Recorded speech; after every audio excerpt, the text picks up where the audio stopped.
नमस्कार दोस्तों। चलिए स्टार्ट करते हैं हमारा next topic, preamble to Indian constitution.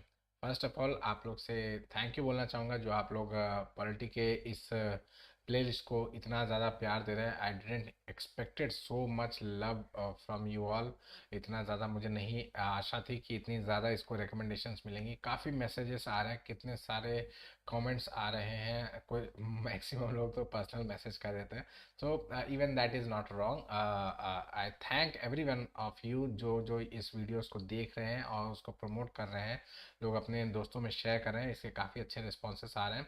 अभी तक 6 वीडियोस अपलोड हो चुके हैं, ये 7वां इन द सीरीज़ है। इसके आगे भी अभी काफ़ी सारे आने वाले हैं। So stay tune, don't worry, सबका सब लिया जाएगा। And as I have said कि जो ये इंट्रोडक्टरी पार्ट है ये सब बहुत बहुत ज़्यादा इंपॉर्टेंट है। मतलब आपका पॉलिटी का 80% ऑफ द सिलेबस जो है वो यही सब है। तो अभी 80% का मैं आपको बताऊं तो उस 80% का मैंने 40% भी क्लियर नहीं किया हुआ है। तो अभी बहुत बड़ा हिस्सा बाकी है। अभी पार्लियामेंट बाकी है, स्टेट लेजिस्लेचर, आपका हाई कोर्ट, सुप्रीम कोर्ट, सारे के सारे आपके कॉन्स्टिट्यूशनल बॉडीज़ वगैरह पूरे के पूरे बाकी हुए हैं। सो आप समझ सकते हैं कितना बड़ा एक सेक्शन है मुझे कंप्लीट करना है। And I am very very excited for this all and thanks to all कि आप लोग इसको इतना प्रेम दे रहे हैं। Keep sending messages, keep commenting below. जो जो अच्छी चीज़ें आप लोगों को लग रही है, जो बुरी चीज़ें लग रही है वो भी आप लोग प्लीज़ कमेंट कीजिएगा। मुझे बहुत अच्छा लगेगा कि नेक्स्ट टाइम मैं उसको सुधार सकूँ और अच्छा इसको बना सकूँ और रिफाइन इसको बना सकूँ। Okay, so we will start with the preamble to Indian constitution. ये छोटा सा ही चैप्टर होने वाला है, हालांकि इसके छोटाई पे ना जाइएगा। It is a very very important topic. UPSC ने इसके अंदर प्रीलिम्स और एज वेल एज मेंस के अंदर इनफैक्ट इंटरव्यूज़ वगैरह, इंटरव्यूज़ के वैसे क्वेश्चन किसी को इतना याद नहीं रहता है, लेकिन सब लोग जानते हैं कि पूछे तो जाते ही हैं। ठीक है, तो preamble is a very very important part of the constitution, आपके पॉलिटी का बहुत बड़ा एक इंपॉर्टेंट हिस्सा है। ठीक है, सो स्टार्ट करते हैं। And as I have requested, please keep on watching every, मतलब पॉलिटिका आप लोग जैसे आप लोग वॉच कर रहे हैं उसी तरीके से आप लोग बाकी भी प्लेलिस्ट को वॉच कीजिएगा। सो दैट आपका बिफोर एग्जाम, आपके लास्ट एग्जाम के दिन के समय के लिए कुछ नहीं बचना चाहिए। Everything should be covered before hand. Okay, चलिए स्टार्ट करते हैं। This is the preamble of Constitution of India. You should at least try to remember everything जो भी आपका यहाँ पे वर्ड्स लिखे हुए हैं उनको आपको पढ़ना ही पढ़ना है। इन केस ऐसा नहीं हो पा रहा है, जो कि कोई मतलब बुरी बात नहीं है, ऐसा नहीं है कि आप मतलब देशद्रोही हो जाओगे इसकी वजह से, ऐसी कोई बात नहीं है। बहुत लोगों को, मतलब मैक्सिमम लोगों को प्रियम्बल याद नहीं है। इनफैक्ट मैक्सिमम यूपीएससी स्टूडेंट्स को भी याद नहीं है, तो इसमें कोई बड़ी बात नहीं है। ओके, बट जो यहाँ पे वर्ड्स हाईलाइटेड है, जस्टिस, लिबर्टी, इक्वालिटी, फ्रेटर्निटी, आपका डेट जो है आपका क्या बोलते हैं, we the people of India, sovereign, socialist, secular, democratic republic, इन सब शब्दों को आप लोगों को पता होना चाहिए। एंड ऑल्सो अगर क्रोनोलॉजिकली पता होता तो बहुत अच्छी बात है। इसके यूपीएससी ने ऐसा क्वेश्चन पूछा है, यू मस्ट बी नोइंग कि यूपीएससी ने ऐसा क्वेश्चन पूछा है कि ये कौन से क्रम में सही है। सॉवरेन, सोशलिस्ट, डेमोक्रेटिक रिपब्लिक को उल्टा सीधा करके उसने पूछा हुआ था। एंड यूपीएससी में मतलब ऐसे ही फालतू क्वेश्चन पूछता है, लेकिन बच्चे ऐसे फंस जाते हैं वहाँ पे प्रेशर की वजह से कि लगता है कि वो हो कैसे होगा कैसे होगा। Okay, but it is very easy. So please इसको ज़रूर याद रखिएगा। एक बार मैं इसको रीड कर देता हूँ सो दैट आप लोग एटलीस्ट सुन लीजिएगा, बाद में आप लोग को इसको याद एक दो बार ज़रूर करना है। Okay, so we the people of India, this is the most important शब्द। ये आपके पूरे प्रेम्बल का सबसे इम्पॉर्टेंट चीज़ है जिसके बारे में लोग निग्लेक्ट करते हैं। इट मीन्स, ये वर्ड का मतलब क्या है, ये आपके मतलब आप कह सकते हैं ग्रुप ऑफ वर्ड्स का मतलब क्या है कि द पावर ऑफ कॉन्स्टिट्यूशन, जो power of constitution and the power of preamble and the power of the state machinery has been derived from people, people of India. ठीक है, आपके common citizens of the India से ये power derive किया गया है, ना कि कहीं और से दिया गया, किसी और ने डेलीगेट नहीं किया हुआ कि इंग्लैंड ने अपना पावर डेलीगेट करके रख दिया, ऐसा नहीं है। It is we have given the power to our self. Okay, having solemnly resolved to constitute India into, मतलब इंडिया को क्या बनाना चाहते हैं, into a sovereign, अभी सारे टर्म्स के बारे में बात करने वाले हैं। ठीक है, sovereign, socialist, secular, democratic republic and to secure to all its citizen. अब इतना हम लोग ये बनाना चाहते हैं इंडिया को, ठीक है, इंडिया को ये चीज़ें बनाना चाहते हैं, क्या, sovereign socialist secular democratic Republic, ये आप लोग को बनाना है, ओके। लेकिन उसके अलावा आप क्या सिक्योर करना चाहते हैं अपने सिटीजन्स के लिए, अपने सिटीजन्स के लिए क्या सिक्योर करना चाहते हैं, जस्टिस। कौन कौन सी justice, social justice, economic justice, political justice, okay. Next, liberty, कौन सा, thought expression, liberty of thought, liberty of expression, liberty of belief, liberty of faith, liberty of worship. Next, equality, किसका, of status, equality of status, equality of opportunity, and to promote among all, उन सब जो भी आपके citizen of India है उनके बीच में आपको क्या प्रमोट करना है, फ्रेटर्निटी, मतलब भाईचारा आपको प्रमोट करना है, okay. Next, assuring the dignity of individual, individual की, हर एक इंसान की अपनी अस्मिता, जिसको हिंदी में कहा जाता है डिग्निटी, उसको मेंटेन करके रखना है। एंड साथ ही साथ उसी के साथ आपको क्या मेंटेन करके रखना है, unity and integrity of the nation, ठीक है, आपके कंट्री का, आपका देश का, आपके राष्ट्र का यूनिटी और इंटेग्रिटी आपको मेंटेन करके रखना है। इसीलिए आज इन अवर कॉन्स्टिट्यूएंट असेंबली, आज के दिन, दिस 26 ऑफ नवंबर 1949, याद रखिएगा 1949 26 नवंबर ये डेट है, 26 जनवरी को हम लोग सेलिब्रेट करते हैं, okay. 26 November 1949 do hereby adopt, enact and give to our self, अपने आप को ही समर्पित कर रहे हैं, आप समर्पित कर रहे हैं, ठीक है, हम लोग ने ही इसको बनाया हुआ है, पीपल ऑफ इंडिया ने बनाया हुआ है और अपने आप को ही समर्पित कर रहे हैं, क्या, द कॉन्स्टिट्यूशन, ठीक है, the constitution of India is क्या बोलते हैं, enacted, adopted and given to our self by us, okay. So this should be read, आपको याद हो सके तो बहुत अच्छी बात है, अगर नहीं याद हो सकता तो कोई बात नहीं, डरने वाली कोई बात नहीं है, लेकिन ये टर्म्स वगैरह जो मैंने आपको हाईलाइट करके एम्फेसिस करके बोला है उन सबको आपको पता होना चाहिए, ठीक है। एक एक बारी बारी से हम लोग सारे टर्म्स को देखेंगे, बट फर्स्ट स्टार्ट करते हैं। प्रियम्बल क्या है, ये इंट्रोडक्टरी स्टेटमेंट है, ठीक है, ये एक तरीके से आपको ब्रीफिंग देता है, कैसे, जैसे आपको कहा जाता है ना कि मूवी आने वाली है उसका ट्रेलर आता है, ठीक है, ट्रेलर में आप उसके एक्चुअल कंटेंट्स को नहीं जानते, आप थोड़ा सा आइडिया आपको लग जाता है, what is the story behind, उसके एकदम जो छुपे हुए चीज़ें होती है वो छुपी रह जाती है, और फिर आप जब मूवी देखने जाते हो तो आपको एक्चुअल पता चलता है, ओहो हो this is the thing, okay. So लेकिन ट्रेलर में क्या होता है, जो क्या कह सकते हैं, जो इंपॉर्टेंट टॉपिक्स होते हैं उसको आपको वहाँ पे मेंशन किया जाता है, okay. So just like that, preamble is also a important section of the constitution। आगे हम लोग बताएंगे इसकी वैलिडिटी के ऊपर। सो preamble मैंने आप लोगों को बताया था कि preamble का जो चलन था सबसे पहले यूएसए के कॉन्स्टिट्यूशन से आया था, ओके। इससे पहले रिटन कॉन्स्टिट्यूशन कहीं दुनिया में था ही नहीं, ओके। ब्रिटेन का कॉन्स्टिट्यूशन सिर्फ बोला हुआ है, ठीक है, वो पेजेस नहीं है, वो लिखे हुए नहीं है, कहीं पे अलग से कोडिफाइड नहीं है, इट इज जस्ट एन मतलब रेजोल्यूशन पास जो होते हैं उसी के बेसिस पे उनका कॉन्स्टिट्यूशन है, ओके। लेकिन यूएसए ने फर्स्ट टाइम उसको कोडिफाई किया, उसको फर्स्ट टाइम रिटन डाउन किया, that is why it is the first written constitution of the world, okay. So इसके इस यूएसए कॉन्स्टिट्यूशन, अमेरिकन कॉन्स्टिट्यूशन के फ्रंट पेज पे, फर्स्ट पेज में आपका प्रियम्बल दिया गया है, जिसमें उन्होंने अपने आप को इसी तरीके से बताया है कि हम लोग क्या क्या करना चाहते हैं, और लगभग वैसे ही थोड़ा सा स्ट्रक्चर हम लोग ने वहां से यहाँ पे कॉपी पेस्ट किया, ओके। सो प्रियम्बल अगर कहा जाए कि कहाँ से लिया गया, तो इट कैन बी कॉल्ड कि we have copied the structure from USA के कॉन्स्टिट्यूशन से, okay. So what the preamble says, preamble का मतलब ये तो इंट्रोडक्टरी चीज हो गया, ये तो समझ में आ गया, लेकिन ये करना क्या चाहता, कहना क्या चाहता है। So it tells about the philosophy and the objectives of the constitution, आपके कॉन्स्टिट्यूशन का फिलॉसफी क्या है, ऑब्जेक्टिव्स क्या है, कोर आइडियाज क्या है, वो बताने की कोशिश किया, मैंने आपको जस्ट बताया ना, देखिए इसके ऑब्जेक्टिव्स क्या है, वो क्या करना चाहता है, अपने सिटीजन्स को ये चीज़ें देना चाहता है, ओके। इसका क्या बोलता है, कोर आइडियोलॉजी क्या है, कि भारत को क्या क्या बनाना है, ये इसकी बेसिक आइडियोलॉजी है, ठीक है। एक वेलफेयर स्टेट का कॉन्सेप्ट इस प्रियम्बल के अंदर छुपा हुआ है, okay. So that is the basic philosophy as well as objective of the क्या बोलते हैं कॉन्स्टिट्यूशन, जिसको हम लोग ने शॉर्ट में प्रियम्बल में लिखा हुआ है, okay. It can also be called as a intention of the framers, या फिर आइडिया ऑफ द फ्रेमर्स, या फिर थॉट ऑफ द फ्रेमर्स, जो फ्रेम जिन्होंने आपके कॉन्स्टिट्यूशन को बनाया है उनके कोर वैल्यूज, उनके जो कोर इथोस थे, जो उनके कोर मॉरल्स थे, उसको उन्होंने निचोड़ के इस क्या बोलते हैं प्रेम्बल के अंदर डाल दिया है, ठीक है। So we can have a insight into their ideology, हम लोग उनके दिमाग को पढ़ सकते हैं इस प्रेम्बल को पढ़ के, कि भाई वो लोग चाहते क्या थे इस प्रेम्बल के थ्रू या इस कॉन्स्टिट्यूशन के थ्रू, वो चाहते क्या थे कि भारत हमको क्या बनाना है, ठीक है।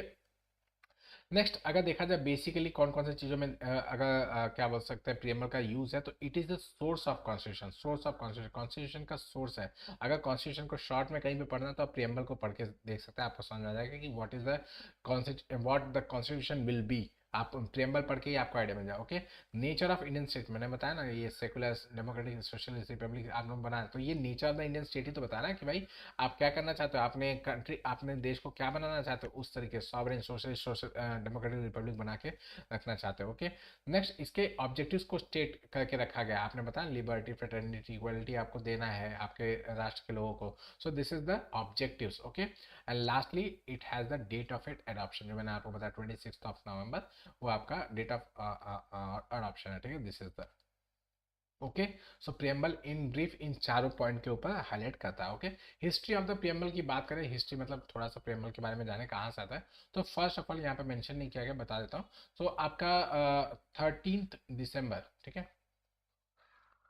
13 दिसंबर 1946 आपका फर्स्ट मीटिंग होती है आपके कॉन्स्टिट्यूएंट असेंबली की 9 दिसंबर की। I remember, if I remember correct.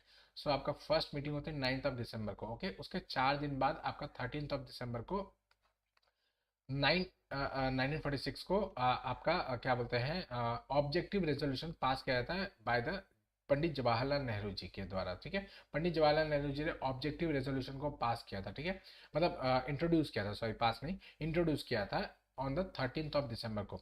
इसको फिर अडॉप्ट किया गया, ठीक है, लेकिन याद रखें प्रियम्बल नहीं बनाया गया है अभी, आपने ऑब्जेक्टिव रेजोल्यूशन को अडॉप्ट किया है। कब अडॉप्ट किया गया, ये इस डेट को अडॉप्ट किया है। हालांकि इसका अडॉप्शन डेट कभी यूपीएससी ने पूछा नहीं, लेकिन इसको पूछा है यूपीएससी ने। सो यू कैन एक्सपेक्ट कि ये भी आ जाए कभी ना कभी। ओके, सो जनवरी 20 मतलब 22 को आपका 1947 को, मतलब लगभग एक महीने के बाद इसको क्या बोलते हैं अडॉप्ट कर लिया गया। ओके, इसके अंदर इसके अंदर ये क्या बोलते हैं बताया गया कि आपका जो ये बेसिक आइडियाज है, nature of the Indian state, objectives क्या क्या है, वो इसके अंदर मेंशन किए गए, ठीक है। आपके जो ऑब्जेक्टिव रेजोल्यूशन था उसका जो मेन आइडिया था वो लगभग लगभग प्रियम्बल की तरह ही था, उसी का मतलब काफ़ी ज़्यादा काट छाट करके हम लोग ने प्रियम्बल में कॉपी पेस्ट कर दिया। ओके, नेक्स्ट आपका ये जो प्रियम्बल है वो एनफोर्सिएबल नहीं है, कोर्ट के अंदर एनफोर्सिएबल नहीं है, it is not justiciable, it is not enforceable bye the court of law. Okay, but इसके अंदर objectives of the constitution mention करके दिए गए, ठीक है। तो हम लोग अगर कभी फंसते हैं, इनफैक्ट आपको बताऊं तो सुप्रीम कोर्ट ऑफ इंडिया ने कई बार इसको कहा है कि भाई it is an eye opener, ठीक है, ये आई ओपनर है, आपके कॉन्स्टिट्यूशन का क्रक्स है, आपके कॉन्स्टिट्यूशन की आत्मा है, ठीक है, कॉन्स्टिट्यूशन का सोल है जो ये बता देता है, ठीक है, एक ही बार में बोलता है, या वॉइस ऑफ द कॉन्स्टिट्यूशन है जो बता देता है कि भाई कॉन्स्टिट्यूशन हम लोग करना क्या चाहता है, ठीक है। So it is even though it is not enforceable by the court, even then आपके आर्टिकल्स को इंटरप्रेट करने के लिए हम लोग इसको यूज कर सकते हैं। ओके, ऐसा सुप्रीम कोर्ट ने कहा। Okay, next components of the preamble, आपके क्या क्या कंपोनेंट्स है आपके प्रियम्बल में। सो इट क्या, ये सोर्स ऑफ अथॉरिटी है किसका, पीपल ऑफ द इंडिया, मतलब आपके कॉन्स्टिट्यूशन का सोर्स ऑफ अथॉरिटी कौन है, पीपल ऑफ इंडिया। मैंने बताया ना we the people of India, जो फर्स्ट लाइन में कहा गया है उसका मतलब क्या है कि भाई आपका प्रियम्बल का या कॉन्स्टिट्यूशन का सोर्स कौन है, पीपल ऑफ इंडिया, ठीक है।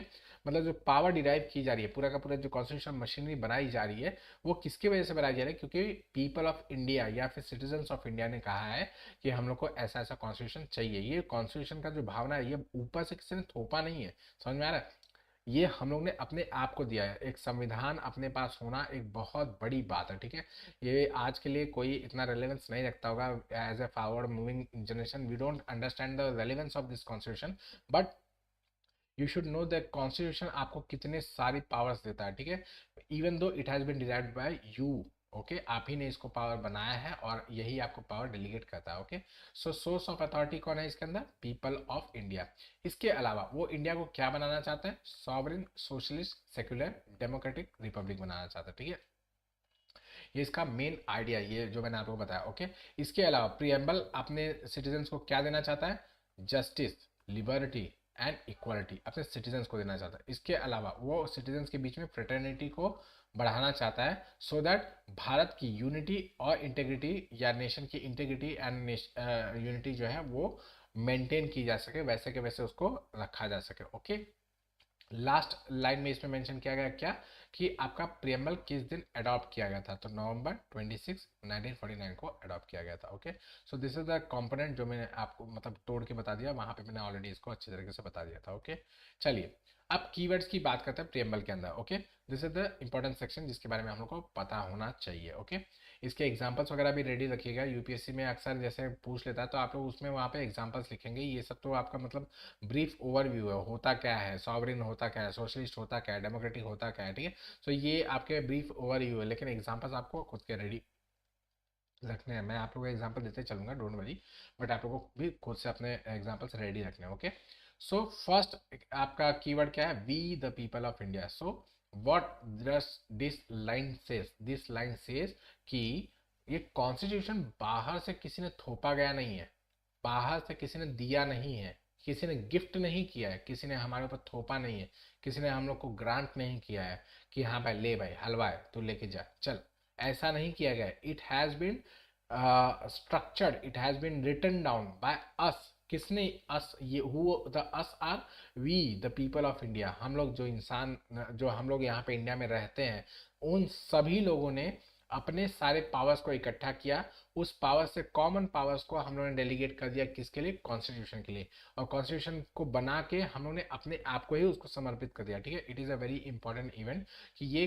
बता रहा है कि भाई आपके जो कॉन्स्टिट्यूशन का सोर्स है और जो अल्टीमेट एम है वो सब कुछ पीपल ऑफ इंडिया ही है। मतलब कॉन्स्टिट्यूशन बनाया गया है किसके द्वारा, पीपल ऑफ इंडिया के द्वारा, लेकिन इसका अल्टीमेट ऑब्जेक्टिव क्या है, welfare of the people of India. समझ में आ रहा है कि नहीं, कॉन्स्टिट्यूशन को बनाया गया we the people of India के द्वारा, लेकिन किसके लिए बनाया गया, कि हम लोग अपने आप का ही भला कर सके। वेलफेयर स्टेट किसको देना चाहते हैं, अपने आप को देना चाहते हैं, अपने फ्यूचर जनरेशन को देना चाहते हैं, अपने आगे आने वाली पीढ़ियों को देना चाहते हैं, कंट्रीमैन को देना चाहते हैं। ओके, जो इसके पार्ट है, जो इसके पार्ट बनने वाले हैं, उन सबको इसका क्या बोलते हैं सुख मिले, इसके लिए हम लोग ने कॉन्स्टिट्यूशन को बनाया। समझ में आ रहा है, so that is why we the people of India are enacting and giving ourselves, last line में कहा गया ना, and enacting and giving ourselves this constitution on this date. Okay, so that is the main essence of this word. Okay, next sovereign. Sovereign, what does sovereign means, sovereign ऐसा होता है जिसके ऊपर किसी का भी हक नहीं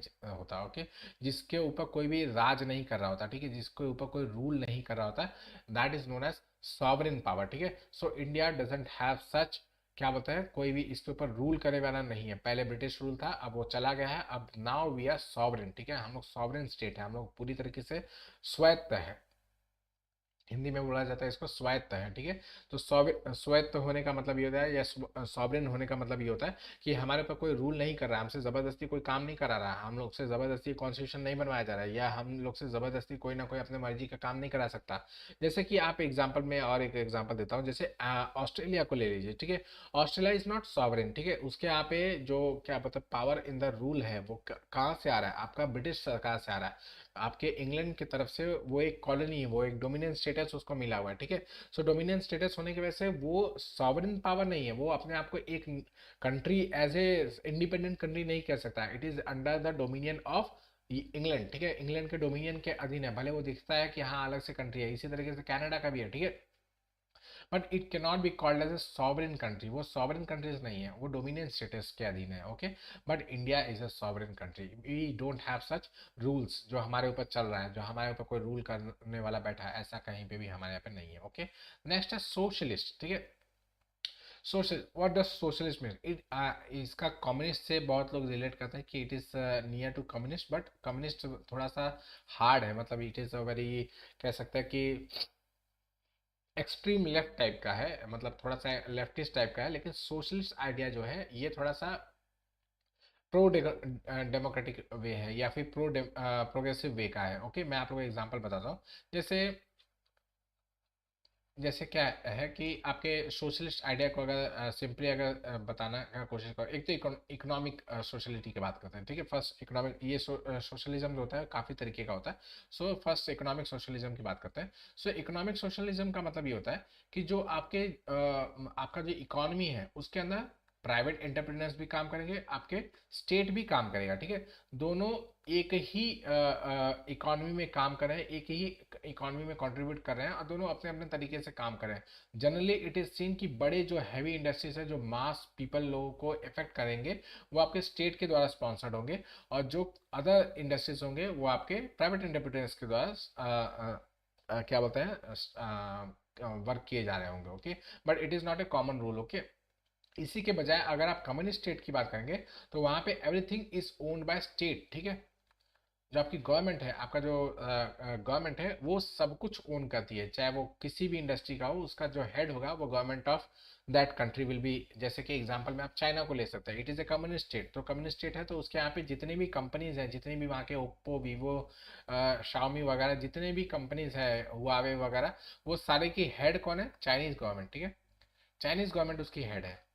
भले उसको कहा जाएगा कि हाँ क्या बोलते हो, वहाँ के कोई इंडिविजुअल ने उसको एस्टैब्लिश किया, लेकिन उसका जो हेड है वो कौन है? आपकी चाइनीज गवर्नमेंट है, क्योंकि वो कम्युनिस्ट स्टेट है, वो सोशलिस्ट स्टेट नहीं है। ओके, लेकिन आपके यहाँ पे ऐसा नहीं है। आपके यहाँ पे ओएनजीसी जो कि एक स्टेट एंटरप्राइजेस है, तो उसी के जगह पे सेम काम करने वाला रिलायंस इंडस्ट्री भी है जो कि प्राइवेट वेंचर है। Okay, so you can see कि एक ही काम दोनों दो अलग अलग क्या बोलते हैं, आपकी गवर्नमेंट भी कर रही है, आपकी स्टेट भी कर रहे हैं। ठीक है, so this is known as socialist. यहाँ पे सोशलिज्म कर रहा है। Socialism is a very very vast topic. एक एग्जांपल मैंने आप लोगों को दिया है, इसके अलावा भी बहुत सारे काम है। डेलीगेशन ऑफ अथॉरिटी या पावर्स वगैरह में भी इसी तरीके से किया जाता है। सो होप करता हूँ आप लोग को समझ में आ गया। अगर नहीं समझ में आया तो कोई बात नहीं, सोशलिज्म के ऊपर एक अलग से वीडियो अगर आप लोग चाहेंगे तो बना दिया जाएगा, but it will not be more than 2-3 minutes का। बेसिक आइडिया यही है कि सोशलिज्म ये कहता है कि वेलफेयर स्टेट का कॉन्सेप्ट देता है सोशलिज्म। ठीक है, जैसे कैपिटलिस्ट जो होता है, ठीक है, चलिए बता ही देता हूँ। ठीक है, थोड़ा सा इसमें इसी में इनकॉर्पोरेट कर लेते हैं, सो दैट थोड़ा सा लंबा हो जाएगा, लेकिन आप लोग का आइडिया क्लियर होना चाहिए। ओके, सो कैपिटलिस्ट जैसे होता है, तो कैपिटलिस्ट में क्या होता है कि यहाँ पे स्टेट कुछ काम नहीं करता। यहाँ पे जितने बार मैं स्टेट बोला, इसका मतलब आप लोग को गवर्नमेंट से लेना। ओके, सो स्टेट इसके अंदर कोई भी काम नहीं करता। इसके अंदर स्टेट का काम सिर्फ क्या होता है, वो कंडीसिव एक एनवायरमेंट प्रोवाइड करता है और टैक्सेस कलेक्ट करता है। ठीक है, और जो इंफ्रास्ट्रक्चर वगैरह होता है वो सब भी मोस्टली आपके प्राइवेट वेंचर को दे दिया था कि हाँ आप लोग करिए, हालांकि ऐसा कोई कंपल्सन नहीं है, स्टेट भी कर सकता है। ओके, सो आपके कैपिटलिज्म में क्या होता है कि मोस्टली आपके जो ओनर्स होते हैं वो कौन होता है? प्राइवेट एंटिटीज होते हैं। प्राइवेट एंटिटीज सारे के सारे काम, सारे के सारे जितने भी जॉब्स, जितने भी कंपनीज वगैरह होते हैं, वो सब कौन ओन करता है? आपके कैपिटलिस्ट लॉबीज यूज करते हैं। और जो स्टेट होता है वो सिर्फ और सिर्फ एनवायरमेंट बना के देता है जिसके अंदर ये कैपिटलिस्ट लॉबी जो होता है वो काम कर सके। ठीक है, ये आपके कैपिटलिस्ट जितने भी लोग हैं वो वहाँ पे काम कर सके। इसके अलावा इसके ऑपोजिट में है आपका कम्युनिज्म। कम्युनिज्म में इसका ठीक उल्टा हो जाएगा। उसमें क्या होगा, यहाँ पे प्राइवेट वेंचर्स होंगे ही नहीं। यहाँ पे सब कुछ स्टेट के द्वारा ओन किया जाएगा, स्टेट ही काम करने वाला है। यहाँ पे प्राइवेट वेंचर्स वगैरह नहीं होंगे। प्राइवेट वेंचर्स मतलब लगाने का तो आप सोच भी नहीं सकते, ऐसी ऐसी चीजें होंगी। ठीक है, लेकिन इन सब से इन दोनों का, या ऐसे कह सकते हैं इन दोनों का फ्यूज कर दिया जाए तो एक मिक्स टाइप का इकोनॉमी आएगा जिसको सोशलिज्म आप कह सकते हो। ओके, सो इसके अंदर आपके स्टेट वाले भी होंगे, इसके प्राइवेट वेंचर्स वाले भी होंगे। सो पावर उसी हिसाब से चलता रहेगा कि भाई ना ज़्यादा स्टेट का दबदबा होगा, ना ज़्यादा प्राइवेट वेंचर्स का दबदबा होगा। ऐसा नहीं होगा कि सारा काम स्टेट ही करती चली जाए, प्राइवेट वाले सिर्फ नाम के वहाँ पे बैठे हुए पापड़ तल रहे हैं, ऐसा नहीं हो सकता। या ऐसा भी नहीं करेंगे कि सारा का सारा काम प्राइवेट एंटरप्रेन्योर्स करें, स्टेट सिर्फ और सिर्फ बैठ के सिर्फ देख रही है, पैसा फेंक तमाशा देख रही है, ऐसा भी नहीं किया जाएगा। इन दोनों का एक सामंजस्य बनता हुआ चला जाएगा। जैसे आपको एग्जाम्पल मैंने अभी जस्ट दिया कि भाई रिलायंस भी है और ओएनजीसी भी है, भी है आपके यहाँ पे काम कर रहा है। Okay, so this is the आपका सोशलिज्म, ये सोशलिज्म है। ओके, मैंने आपको तीनों बताते हैं, कैपिटलिज्म, सोशलिज्म, कम्युनिज्म, तीनों यहाँ पे इसी जगह पे आपको क्लियर कर दिया। Okay, next. हालांकि ये सोशलिस्ट जो चीज है, ये शब्द जो है, ये हम लोग ने कॉन्स्टिट्यूशन अमेंडमेंट एक्ट की तरह डाला गया था प्रियम्बल के अंदर। वो आगे मैं बताऊंगा क्या इसके अंदर ऐड किया है, वो अलग से लिखा गया है। Okay, secular. Secular, what does secular means? देखिए दो तरह के सेक्युलरिज्म है, एक तो वेस्टर्न सेक्युलरिज्म है, एक इंडियन फॉर्म ऑफ सेक्युलरिज्म है। ठीक है, सो western secularism stand for separation of the church with state. ठीक है, स्टेट और चर्च के बीच में पूरा सेपरेशन, कुछ भी इन्वॉल्वमेंट नहीं होगा, दोनों एकदम अलग अलग, दो अलग अलग ध्रुव पे बैठे हुए हैं। ठीक है, जस्ट लाइक आपका फ्रांस। ठीक है, फ्रांस इसका बेस्ट एग्जांपल है। यहाँ पे आपका जो सेकुलरिज्म है वो complete pure form of secularism वहाँ पे फॉलो किया जाता है। ओके, वहाँ पे स्टेट जो है वो चर्च से पूरी तरीके से अलग है, कोई भी काम नहीं करता वो स्टेट के चर्च के कहने से या उसके हिसाब से नहीं करता। ओके, सो आपका this is the western form of secularism. But हमारे यहाँ पे ऐसा पॉसिबल नहीं है। हम लोग पूरी तरीके से स्टेट को क्या बोलता है रिलीजन के अंदर इंटरफेरेंस करने से रोक नहीं सकते। क्यों? क्योंकि हमारे पे इतने सारे रिलीजन्स हैं। अगर हम लोगों ने इंटरफेरेंस वगैरह करना छोड़ दिया तो ऐसा स्थिति हो जाएगा कि पता चला कि बहुत सारे रिलीजन अपने अपने हिसाब से काम करते चले जाएंगे, अपने अपने हिसाब से काम करते चले जाएंगे। सो इससे क्या होगा कि हर एक रिलीजन का कुछ ना कुछ ऐसा होगा जो कि दूसरे रिलीजन के लिए नेगेटिव होगा। ऐसा हो सकता है कि उनके बीच में तनातनी बनती चली जाए, उनके बीच में झगड़ा बनता चला जाए। So it can happen, that is why कि इस सबको रोकने के लिए हमारे यहाँ पे मल्टी मल्टी रिलीजियस सोसाइटी है। हमारे पे इतने सारे रिलीजन है जितना अंग्रेज लोग सोच भी नहीं सकते, ठीक है। सो इतने सारे रिलीजन को अगर इनकॉर्पोरेट करना है तो हम लोग इस तरीके का सोशलिज्म नहीं फॉलो कर सकते बीच में दीवार डाल के, okay. So what we have, Indian form of socialism क्या कहता है? वो कहता है कि भाई स्टेट जो होगा ना, वो उसका अपना कोई रिलीजन नहीं होगा, उसका कोई अपना रिलीजन नहीं होगा। वो सारे रिलीजन को एक भाव से देखने वाला है, समझ में आ रहा है? मतलब वो अगर 100 रुपए एक रिलीजन को दे रहा है तो दूसरे रिलीजन को भी 100 रुपए देगा, तीसरे रिलीजन को भी 100 रुपए देगा, चौथे रिलीजन को भी 100 रुपए देगा, ठीक है।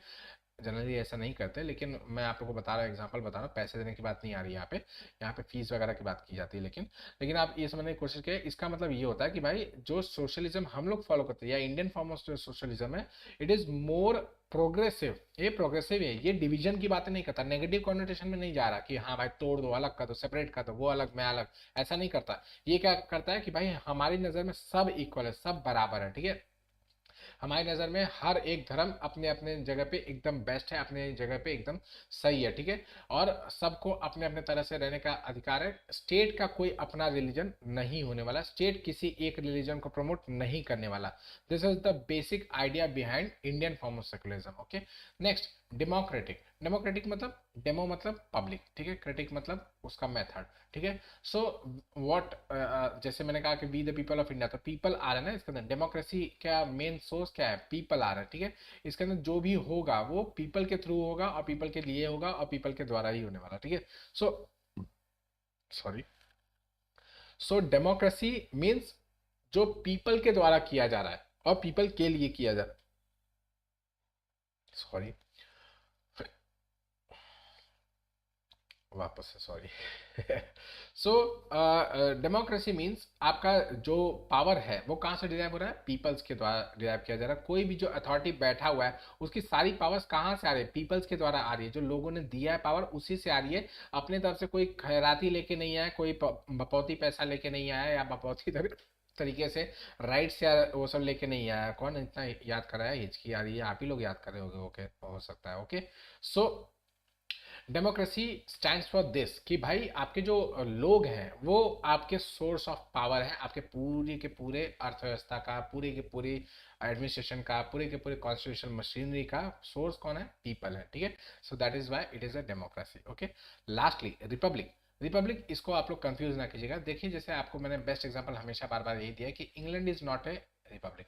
इंग्लैंड रिपब्लिक नहीं है, it is a democratic country but it is not a republic. Republic country वो कंट्री होती है जिसका हाईएस्ट जो स्टेट का जो लीडर होता है वो कभी भी इलेक्टेड होना चाहिए, ठीक है। इलेक्टेड मतलब उसको कॉमन पब्लिक ने इलेक्ट करके भेजा हो या फिर वो क्या बोलते हैं इनडायरेक्ट इलेक्शन के थ्रू, कॉमन पब्लिक के थ्रू आता है, ठीक है। बट जैसे इंग्लैंड का मैं एग्जांपल बार बार मैंने दिया था कि it has rule rule of the royal kingship. वहाँ पे किंगशिप चला आ रहा है ना, वहाँ पे जो मतलब वहाँ पे राजा चुना थोड़ी ना जाता, वो तो ऑटोमेटिकली वो उसके पिताजी थे, वो उसके बेटे थे, वो ऐसे ऐसे करके बनाया जाता है, ठीक है। सो इसका कोई अलग से ये नहीं है, मतलब ये जो आपके क्या कह सकते हैं, वहाँ पे कोई भी डेमोक्रेटिक प्रोसेस नहीं है कि आपका जो हेड ऑफ द स्टेट है, मतलब जो किंग है वहाँ पे प्राइम मिनिस्टर को अपॉइंट किया जाएगा, लेकिन prime minister is below someone ना, किंग के नीचे है। तो that is why head of the state जो है उसको इलेक्ट नहीं किया जा रहा, वहाँ पे वो सीधा सीधा डिसेंडेंस का चला आ रहा है। सो वहाँ पे अभी भी किंगशिप चली आ रही है। लेकिन हमारे यहाँ पे president of India always gets appointed. Indirect election होता है, कोई बात नहीं, लेकिन इलेक्शन हो रहा है ना। इलेक्शन कहाँ से हो रहा है? इनडायरेक्ट हो रहा है। इनडायरेक्ट में जो पार्टिसिपेट कर रहा है वो कौन है? वो representative of the common people है। कॉमन पीपल के रिप्रेजेंटेटिव इलेक्ट कर रहे हैं प्रेसिडेंट ऑफ इंडिया को। So it is a kind of a election, election हो रहा है। So that is why we have a republic type of democracy, okay. Next, objective of Indian constitution already बता चुका हूं, तो वापस से इसको बस छोटे से करके थोड़ा सा इलेबरेट करके बता दूंगा, खत्म कर दूंगा, ओके। सो मेंटेन द आपका जो कॉन्स्टिट्यूशन है वो क्या करता है, it is a supreme law of the land, ठीक है, ये supreme law of the land है और ये क्या करने का मदद करता है, maintain the integrity in the society, society के अंदर अखंडता बना के रखना, यूनिटी अमॉन्ग द सिटीजन बना के रखने का काम करता है आपका कॉन्स्टिट्यूशन, ठीक है। ये आपके अंदर फ्रेटर्निटी, हार्मनी, ये सब को प्रमोट करने का काम करता है, इक्वालिटी, फ्रेटर्निटी, लिबर्टी, ये सब प्रमोट करने का काम करता है, ओके। सो इन सब को अचीव करने के लिए, इन सबको unity, integrity of the nation, ये सब अचीव करने के लिए हमारे पास क्या है, हमारे पास क्या कौन कौन सी चीज़ें दी गई हैं। तो फर्स्ट जो मैंने आपको बताया था कि जस्टिस, जस्टिस कौन कौन सी होगी, सोशल, इकोनॉमिक, पॉलिटिकल, तीन टाइप के आपको जस्टिस होना चाहिए। तो अगर आप लोग को याद होगा, आप लोग ने अगर फंडामेंटल राइट्स ऑफ डीपीएसपी का चैप्टर पढ़ लिया होगा अच्छी तरीके से, अगर आप लोग ने देखा तो प्लीज़ उसको देख लीजिएगा। उसमें मैंने आप लोग को बताया था कि जो फंडामेंटल राइट्स है वो पॉलिटिकल जस्टिस की बात करता है, वो जस्टिस देते हैं किसका, पॉलिटिकल जस्टिस की बात करता है, ठीक है। लेकिन आपके जो डीपीएसपी है वो किसकी बात करते हैं, सोशो इकोनॉमिक जस्टिस की बात करता है। मैंने आपको बताया था दोनों भी यूपीएससी ने क्वेश्चन पूछा हुआ है, अगर आप लोगों ने उसको ध्यान से नहीं देखा तो आप लोग इसको में फंस गए होंगे। लेकिन आपको पता होना चाहिए कि it has been told in the video itself कि आपका डीपीएसपी जो है वो सोशो इकोनॉमिक डेमोक्रेसी की बात करता है, और जो आपका फंडामेंटल राइट्स है वो पॉलिटिकल डेमोक्रेसी या पॉलिटिकल जस्टिस की बात करता है। तो यहाँ पे हम लोग क्या करें, socialist, social justice, economic justice, ये दोनों किस में मेंशन किया गया, डीपीएसपी में मेंशन किया गया भाई, डीपीएस में मेंशन किया गया है। और पॉलिटिकल जस्टिस किस में मेंशन किया गया, आपके फंडामेंटल राइट्स में मेंशन किया गया, ठीक है, आपके फंडामेंटल राइट्स में मेंशन कर दिया गया। सो इनडायरेक्टली हम लोग घुमा फिरा के डीपीएसपी और फंडामेंटल राइट्स को इलेबरेट करके, जो हमारा मेन आइडिया प्रियम्बल का था उसी को इलेबरेट कर रहे हैं किसके अंदर, फंडामेंटल राइट्स के अंदर, आपके डीपीएसपी के अंदर हम लोग उसको इलेबरेट करें, so that we can provide socio economic and political justice to all the citizen of the India, okay. देखिए कितने स्ट्रैटेजिकली आपके प्रियम्बल को अलग अलग पार्ट्स में डिवाइड किया गया, और आपके प्रेम्बल को पढ़ने से कैसे आप छोटी छोटी चीज़ों को बड़े फॉर्म में देख के समझ सकते हो। देखिए कितना अच्छी तरीके से इसको स्ट्रेटेजाइज किया गया है, it is a Marvel of the world, ठीक है। ये एक लिखने की कला है जो मतलब सीखनी चाहिए, कि इतने छोटे छोटे शब्द में आपने पूरे पूरे कॉन्स्टिट्यूशन को छोड़ के एक छोटा सा एक पेज बना दिया, ओके। सो आप समझने की कोशिश कीजिए। नेक्स्ट है equality, equality what is equality, जैसे आपका इसके अंदर कोई भी सेक्शन ऑफ द सोसाइटी नहीं होगा, कोई भी कास्ट ऑफ द सोसाइटी नहीं होगा, कोई भी क्लास ऑफ द सोसाइटी नहीं होगा, ये जो होगा सारे के सारे सोसाइटी में जितने भी लोग हैं सब इक्वल है, चाहे वो बड़ा हो बूढ़ा हो कोई फर्क नहीं पड़ता, छोटा हो बड़ा हो, कोई लड़का हो लड़की हो कोई फर्क नहीं पड़ता, सब के सब इक्वल है, सब बराबर है, सब के सब इक्वल है, सबके पास इक्वल अपॉर्चुनिटीज होनी चाहिए, सारे के सारे इक्वल हर बेसिस पे होने चाहिए, ठीक है। उनको जॉब करना है तो उनको भी इक्वल अपॉर्चुनिटी होनी चाहिए, उनको पढ़ना है तो इक्वल अपॉर्चुनिटी होनी चाहिए, हर चीज़ का उनको इक्वालिटी होना चाहिए, लॉ के सामने भी इक्वालिटी होनी चाहिए, ठीक है। जॉब की अपॉर्चुनिटीज़ की इक्वालिटी होनी चाहिए, किसी भी तरीके का उनके ऊपर टाइटल्स वगैरह नहीं होना चाहिए। सब याद आ रहा होगा आप लोग को, आई गेस की फंडामेंटल राइट्स का एक एक चीज़ आप लोग को याद आ रहा होगा कि कैसे आपका 14 आर्टिकल 14 के अंदर इक्वालिटी बिफोर लॉ था, फिर आपके 17 के अंदर अनटचेबिलिटी का अबॉलिशन था, अबॉलिशन ऑफ द टाइटल्स 18 के अंदर था, ठीक है। ये सब चीज़ें मैंने बताया था, तो वो सब का चीज़ें किससे रिलेटेड थी, इक्वालिटी बिफोर द लॉ से, इक्वालिटी की बात करता है, ओके। नेक्स्ट है लिबर्टी, लिबर्टी मतलब फ्रीडम, आज़ादी, आज़ादी, ठीक है। So this is the freedom. अगर आप लोगों को सब कुछ दे दिए, क्या बोलते हैं, fundamental duties, fundamental right, DPSP सब कुछ दे दीजिए, लेकिन वो जो आपका आज़ादी वाला कंपोनेंट है, right to freedom of speech, freedom of expression, freedom of movement, freedom of, ये सब आप छोड़ देते हैं, इसको नहीं देते हैं, तो इट इज़ वर्थलेस, किसी भी काम का नहीं हो, किसी काम का नहीं रह जाएगा, ओके। आगे मैं आप लोग को बताता हूँ इन तीनों के टर्म्स के अंदर कैसे यूपीएससी ने गेम खेला था, बहुत अच्छा, वही बहुत मस्त था, तो मैं आप लोग को बताता हूँ, वही मैंने इनकॉर्पोरेट करके रखा हुआ है। सो लिबर्टी मीन्स ये फ्रीडम है, ये आज़ादी देता है पीपल को अपने फुलेस्ट एक्सप्रेशन को रिप्रेजेंट करने के लिए, क्या उसकी एक्चुअल मन की इच्छा है उसको बाहर निकालने का जो सोर्स है वो लिबर्टी है। लिबर्टी उसको जब तक नहीं, आज़ादी उसको जब तक नहीं दिया है तो सोचने ही वाला नहीं हो, तो अपने कैद में बंद पड़ा हुआ कुछ अपने तरफ से नहीं कर सकता, okay. Next fraternity which is called as Hindi में भाईचारा, ठीक है। So it is a feeling of brotherhood, ठीक है, ब्रदरहुड का ये फीलिंग है। सो आपने पूरे के पूरे कंट्री में सबको इक्वालिटी दे दिया, लिबर्टी दे दिया, लेकिन अगर फ्रेटर्निटी नहीं दिया तो उनके बीच में कभी भी एकता नहीं बनने वाली, वो कभी भी एक तरीके से नहीं रहने वाले, वो हमेशा एक एक गुट बना के बैठे रहेंगे कि हाँ ये तो फला क्लास का है, वो फला फला क्लास का है, ये इस कास्ट का है, वो उस धर्म का है, ऐसा बना के बैठे रहेंगे, फ्रेटर्निटी होनी चाहिए, okay. Next importance of the objective, जो मैंने आप लोग बताया फ्रेटर्निटी लिबर्टी इक्वालिटी के बीच का जो तालमेल है, यूपीएससी ने क्वेश्चन पूछा था वो किस तरीके से पूछा था, बहुत अच्छा है, ध्यान से देखिएगा। देखिए, first point, liberty can not be divorced, अलग नहीं किया जा सकता किससे, फ्रॉम इक्वालिटी, इक्वालिटी से अलग नहीं किया जा सकता। इसी तरीके से equality can not be divorced from the liberty, liberty से उसको अलग नहीं किया जा सकता। Nor can liberty and equality be divorce from fraternity, ठीक है। कैसे, वो नीचे वाले पॉइंट्स में दिया गया, ठीक है। मतलब ये तीनों एक दूसरे से अलग नहीं किए जा सकते, इन सबको अलग अलग नहीं दिया जा सकता, इन सबको अलग अलग रखा नहीं जा सकता, कैटेगराइज नहीं किया जा सकता, okay. Next, without equality liberty would produce supremacy of few over money many, ठीक है। मतलब काफी लोगों के ऊपर एक कुछ लोगों का ही सिर्फ राज हो जाए, क्यों, क्योंकि इक्वालिटी नहीं है ना। तो कुछ लोग ने ज्यादा पैसे इकट्ठा करके रख लिया, या कुछ लोगों ने पावर सारा का सारा इनकॉर्पोरेट, जैसे आपके अफ्रीका के बहुत सारे कंट्रीज हैं, वहाँ पे जो रूलिंग एलिट्स हैं उनके पास बड़ी बड़ी गाड़ियाँ होती है, बड़ी बड़े, जैसे आपके पाकिस्तान की बात, अरे पाकिस्तान का आप लोगों को एग्जांपल बताता हूँ, बहुत अच्छा एग्जांपल है। अभी न्यूज़ में आया, पाकिस्तान की कंगाली की हालत है भाई। लेकिन आपको पता है वहाँ पे इस साल उन्होंने कितने लग्जरी, मतलब पिछले साल जितने लग्जरी कार्स वगैरह खरीदे गए थे उससे ज़्यादा इस साल लग्जरी कार खरीदे गए हैं। तो आप समझने की कोशिश करें पैसे कहाँ जा रहे हैं, अमीरों के पास जा रहे हैं, जो अमीर है उनके पास पैसे चले जा रहे हैं, ठीक है। सो बेस्ट एग्जांपल यहाँ पे उसका यूज कर सकते हैं कि भाई पे इक्वालिटी तो है नहीं, वहाँ पे लिबर्टी तो दे के रखा है भाई का, जो खरीदना है वो खरीदो, आपके पास पैसे आप कर सकते हो। तो यहाँ पे क्या हो रहा है, एक एक वर्ग सिर्फ अमीर होता चला जाए, एक वर्ग सिर्फ पावरफुल होता चला जाए, बाकी के सारे सब कंगाल आटा खाने के लिए मुताजिब हो जा रहा है कि उनके इतनी बुरी नौबत आ जा रही है, ठीक है। सो आप देखिए कि अगर आपको लिबर्टी दे दी गई लेकिन इक्वालिटी नहीं दिया गया तो कितना बड़ा बुरा मतलब प्रभाव पड़ सकता है, okay. Next, equality without liberty, उल्टा, ठीक है। आपका लास्ट वाले में लिबर्टी दिया गया था, इक्वालिटी नहीं दिया गया था, लेकिन यहाँ पे इक्वालिटी दे दिया गया, लिबर्टी नहीं दिया गया, तो ये इंडिविजुअल इनिशिएटिव को किल कर देगा, ठीक है। क्योंकि भाई लिबर्टी दी नहीं गई, वो अपने हिसाब से कुछ सोच ही नहीं सकता, उसको कुछ सोचने के लिए मतलब आज़ादी चाहिए ना उसको, कुछ फ्रीडम ऑफ एक्सप्रेशन तो होना चाहिए, वो कुछ बोल सके, कुछ सोच सके, कुछ समझा सके, बता सके किसी को।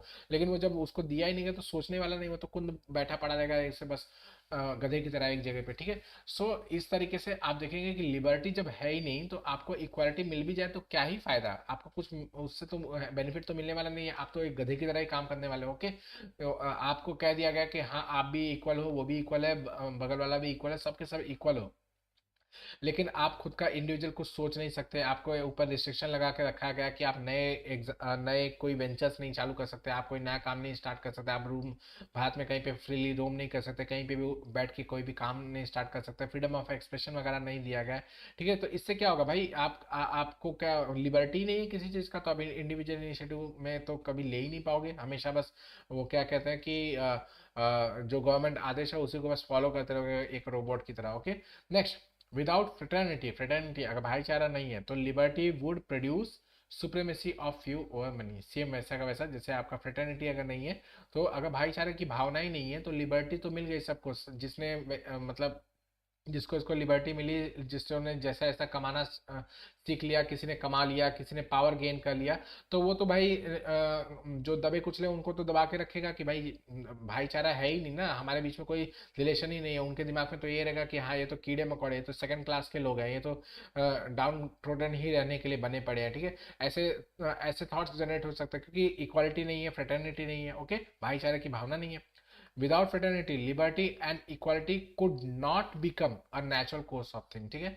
आप ऐसा कभी नहीं सोच सकते कि भाई आपने फ्रेटर्निटी नहीं दिया तो कोई बात नहीं, लिबर्टी और इक्वालिटी अकेले पूरा का पूरा कॉन्स्टिट्यूशन को मेंटेन कर लेंगे, पूरे पूरे सोसाइटी को चला लेंगे, ऐसा कभी नहीं हो सकता। आपको फ्रेटर्निटी देनी ही पड़ेगी, अगर लिबर्टी और इक्वालिटी दे भी दिया गया तो जब तक आपके अंदर फ्रेटर्निटी की भावना नहीं है, भाईचारे की भावना नहीं है, तब तक आप अपने अच्छी चीज़ें दूसरों से शेयर नहीं करने वाले। आप किसी को कोई किसी का एक्सीडेंट हो रहा है तो आपके दिमाग में ये नहीं आएगा कि हाँ भाई ये तो हमारे क्या बोलते हैं हमारे एरिया में रहता है या हमारे भाई बंधु है, हमको इसकी मदद करनी चाहिए, या किसी की मदद करने के लिए भी नहीं जाएंगे, क्यों, मैं क्यों जाऊँ भाई, वो मेरा लगता ही कौन है, मैं क्यों जाऊँ उसके साथ, भाईचारे की भावना ही नहीं है ना, ओके।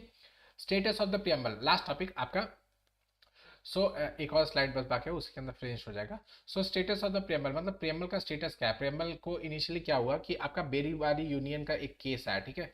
जस्ट आफ्टर मतलब बेरीबारी यूनियन जो है वो आपका आई रिमेम्बर त्रिपुरा में था, त्रिपुरा में था या तो फिर मेघालय में था, कि वेस्ट बंगाल के, हाँ वेस्ट बंगाल के पास था, हाँ वेस्ट बंगाल में था, आई रिमेम्बर अच्छी तरीके से, थोड़ा याद आ रहा है कि वेस्ट बंगाल में था। So it was a enclave जिसको दिया जा रहा था बांग्लादेश को, ठीक है, उस समय वो ईस्ट पाकिस्तान हुआ करता था। सो उसको ट्रांसफर किया जा रहा था और वहां से कुछ एनक्लेव्स भारत के अंदर आने वाले थे, ठीक है।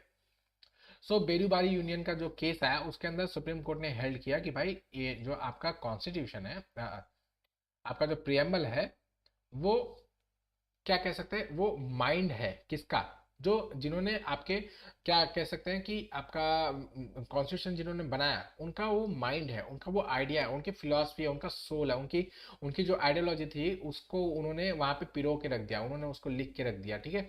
सो इन दैट केस उन्होंने कहा कि ये सिर्फ आइडियोलॉजी है, सो इसके वजह से इसको इसका कॉन्स्टिट्यूशन का पार्ट नहीं माना जा सकता, समझ में आ रहा है कि प्रियम्बल को कॉन्स्टिट्यूशन का पार्ट नहीं माना जाना चाहिए, क्यों, क्योंकि ये सिर्फ आइडियोलॉजी है, ये उनकी थॉट प्रोसेस को इसके अंदर क्या ही काम होने वाला है। और एक चीज बताता हूँ, प्रियम्बल को पूरे कॉन्स्टिट्यूशन को बना देने के एकदम लास्ट में क्या बोलते हैं जारी किया गया था, उसके फिर डिबेट किया गया और डिबेट के बाद फिर उसको इनैक्ट, और फिर उसके बाद प्रियम्बल के पूरे कॉन्स्टिट्यूशन के बुक के ऊपर लास्ट में सबसे फर्स्ट पेज पे चिपकाया गया, ओके, लास्ट में सबसे फर्स्ट पेज पे चिपकाया गया आपका कॉन्स्टिट्यूशन ऑफ इंडिया के फर्स्ट पेज में, ओके, प्रियम्बल को। That is why also it was always seen, ये हमेशा परेशानी का एक सबब बना था कि प्रियम्बल जो है, ये तो पूरा का पूरा कॉन्स्टिट्यूशन जब इनैक्ट कर लिया गया, पूरा का पूरा कॉन्स्टिट्यूशन जब फाइनलाइज कर लिया गया, उसके बाद इसको ऐड किया गया है, तो क्या ये कॉन्स्टिट्यूशन का पार्ट हुआ? सो दैट इज वाई ये फर्स्ट आपका जो केस है बेरूबारी यूनियन, उसके अंदर कहा गया कि it can not be consider as a part of the constitution, it can not be consider as a part of the constitution.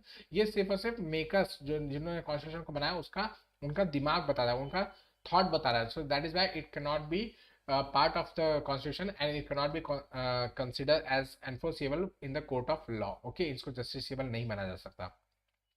Next case आया केशवानंद, द महान case of the India, Kesavananda Bharati case, date याद होना चाहिए आपका 24 अप्रैल, ठीक है, 1973, ठीक है, 1973 अप्रैल 24 को ये केस का वर्डिक्ट आया, जिसमें वर्डिक्ट तो बहुत ही क्लोज बाय था, 7:6 के हिसाब से किया गया था, लेकिन इससे बड़ी बेंच आज तक कभी बनी नहीं, तो it was the largest bench till date, आपका 13 जजेस की बेंच बनी, और इसने जो वर्डिक्ट दिया वो ये कहा कि भाई preamble of the constitution is a part of the constitution, ये कॉन्स्टिट्यूशन का पार्ट है, क्यों, क्योंकि आपका अगर कॉन्स्टिट्यूशन को पढ़ने का काम है या कॉन्स्टिट्यूशन में कोई भी ऐसी डिस्क्रिपेंसी वगैरह पैदा हो रही है जो आपको समझ में नहीं आ रहा, आप समझ में नहीं आ रहा कि उस एक्ट के अंदर बेसिक क्रक्स क्या है, तो आप प्रियम्बल को पढ़िए, आपको बेसिक आइडिया मिल जाएगा कि भाई आपका कॉन्स्टिट्यूशन कहना क्या चाहता है, आपके फेमस ऑफ द कॉन्स्टिट्यूशन कहना क्या चाहते हैं, उस आर्टिकल के अंदर का एसेंस क्या है वो निकाल के बता देगा आपको preamble.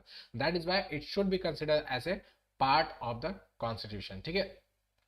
This was the Kesavananda Bharati के केस का verdict, okay.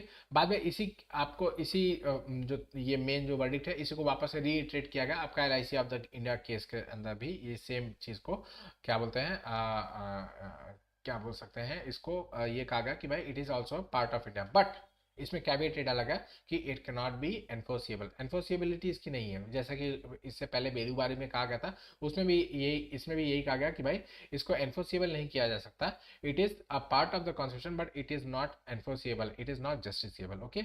Next, amendment of the preamble, preamble के अंदर जो अमेंडमेंट हुआ है उसके बारे में बात करते हैं, तो एक ही बार सिर्फ अमेंडमेंट हुआ है, 42nd कॉन्स्टिट्यूशन अमेंडमेंट एक्ट 1976, ठीक है, आपके केशवानंद भारती के बाद ये किया गया था, क्यों, क्योंकि अब ये कॉन्स्टिट्यूशन का पार्ट हो चुका था ना, तो इसके अंदर अमेंडमेंट किया जा सकता था, ठीक है।